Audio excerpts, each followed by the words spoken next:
Ayo maju. Aduh, ini gimana gitu aja nggak bisa. Pak, ayo Pak, udah mulai. Malah main game. Pak, ayo syuting. Aduh, apaan sih? Oh, udah mulai. Ngorbol dong. Ngobrol. Emang main apaan sih Pak? Seru amat. Ini kita lagi main Prestige Roleplay. Udah bisa kita mainin nih. Makanya pada cobain sekarang. Download di 5M. Oke, balik lagi di Prestige Informasi bersama saya Rudi Salim. Di konten ini, saya akan menginformasikan beberapa berita yang sedang viral di jagat sosial media. Di antaranya, 2 murid SMP Ciawi Bogor jago dansa. Lalu aksi heroik pelajar bantu petugas damkar. Berikutnya, sebuah rumah hancur tersambar petir di Jember. Kim Jong Un yang selalu bawa toilet pribadi. Dashcam, fungsi atau sekedar gaya-gaya. Pemuda asal Ciamis jadi presiden BEM Columbia University.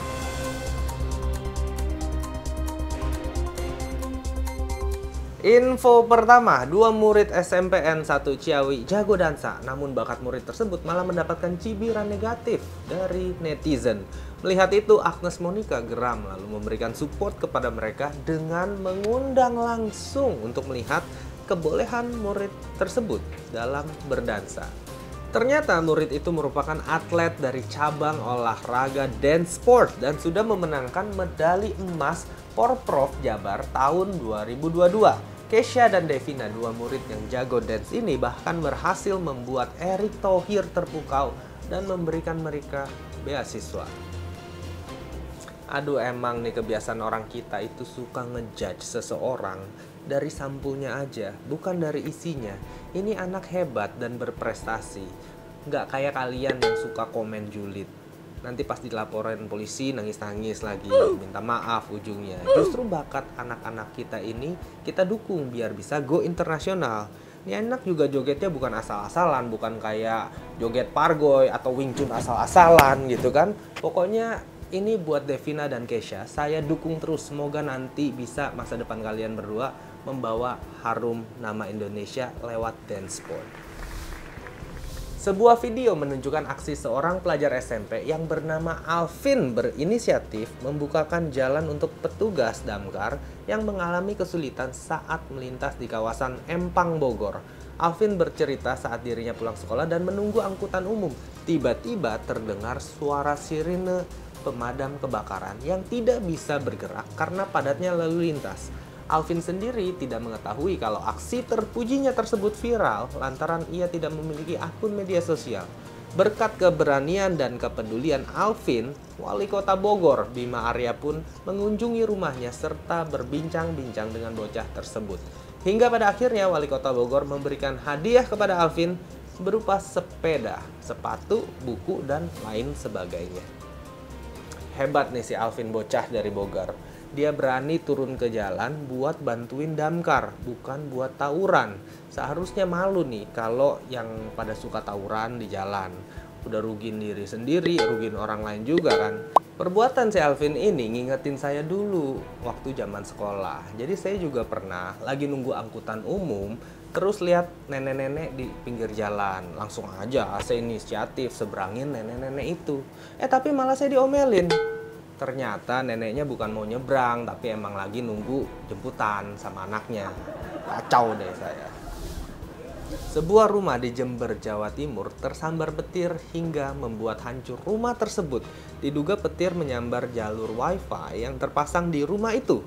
Dalam video berdurasi singkat tersebut menunjukkan kondisi dari depan rumah sampai bagian dalam rumah. Semuanya nampak hancur dari mulai meja, kursi, jendela, sampai gentengnya. Aduh, ngeri juga ya, sampai tersambar petir gitu. Cuma gara-gara masang wifi doang. Wah, ini harus dievaluasi pemilik provider biar kejadian serupa nih nggak kejadian lagi. Nah, buat konsumen mungkin di rumahnya bisa tuh dipasang alat penangkal petir biar pas tuh petir mau nyamber bisa ketangkis gitu, kayak pertarungan Thor versus Iron Man. Kejadian kesambar petir gini nih ngingetin saya juga akan Ponari, bocah ajaib yang memiliki batu petir yang dipercaya dapat menyembuhkan berbagai macam penyakit. dan berhasil memperoleh penghasilan walau pengobatannya belum teruji secara klinis. Kita masuk ke berita internasional. Presiden Korea Utara Kim Jong-un selalu membawa toilet pribadi jika berpergian dan tidak percaya terhadap toilet umum. Hal ini dilakukan guna mencegah tinja Kim Jong-un dicuri. Bahkan mobil Mercedes-Benz orang nomor 1 di Korea Utara ini pun dilengkapi juga dengan fasilitas toilet pribadi. Usut punya usut, ternyata tinja dari Kim Jong-un ini memiliki informasi seputar kesehatannya. Emang sih sejak 3 tahun terakhir, kesehatan Presiden Korea Utara ini menjadi sorotan dan mengalami penurunan berat badan secara drastis. Bahkan saking ia menjaga kesehatannya, Kim Jong-un mengurangi porsi makan serta alkohol yang dikonsumsinya.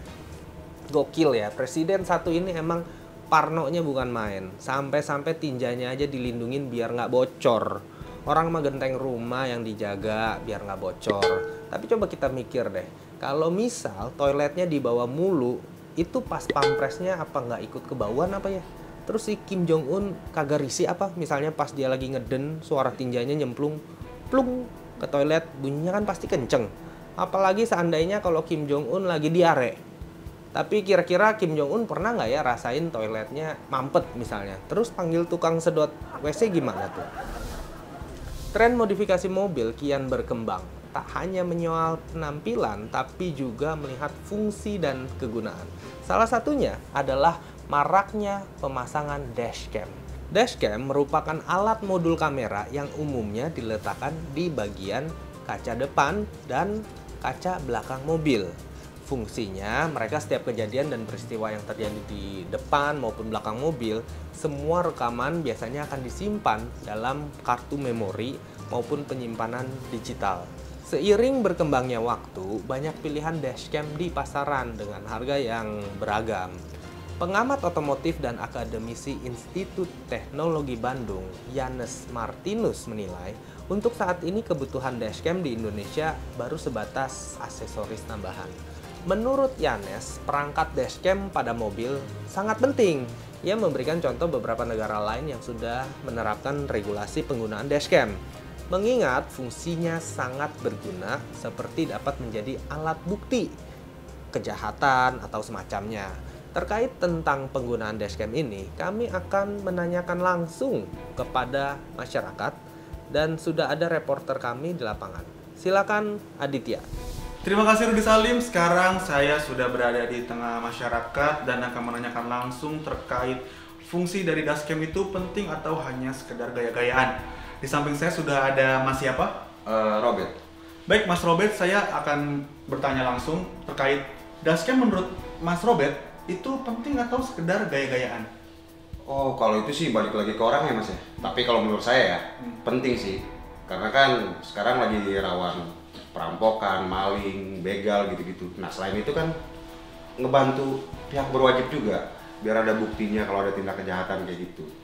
Gitu sih Mas. Oke, berarti seandainya Mas Robert punya mobil, berarti Mas setuju dong kalau misalnya Mas Robert masang dashcam ya? Ya, kalau saya pasti akan Mas, sorry Mas.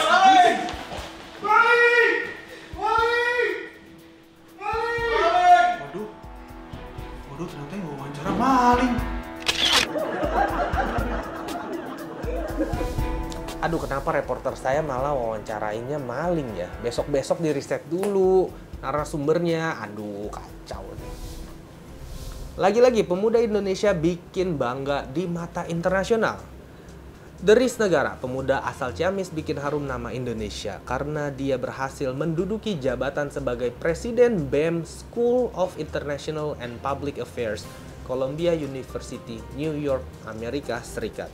Dikutip dari Detik Edu, Deris resmi menjadi ketua BEM fakultas tersebut untuk periode 2023 sampai 2024. Deris menjadi orang Indonesia pertama yang mendapat posisi tersebut. Meski belum lama menjabat, ia mengakui banyak hal yang ia pelajari seperti kebijakan publik dan internasional serta politik internasional. Menjabat sebagai ketua BEM, ia merasa bangga sekaligus bersyukur karena dapat memimpin mahasiswa dari berbagai negara. Wih, emang nih hebat nih, saya dengernya aja ikut bangga. Apalagi banyak orang hebat di dunia lulusan di kampus ini. Salah satunya Presiden Amerika Serikat, Franklin Roosevelt, dan juga Barack Obama. Selebriti tanah air juga ada yang lulusan dari Columbia University. Kalau nggak salah ada Cinta Laura dan juga Tasya Kamila. Kalau ngomongin zaman kuliah, jadi ingat masa lalu saya di kampus. Waktu itu saya kuliah di jurusan kedokteran, terus saya pernah ditawarin jadi ketua BEM. Saya tolak mentah-mentah. Ya soalnya ditawarin pas saya udah DO alias drop out di kampus, masa dicalonin jadi ketua BEM, ada-ada aja deh.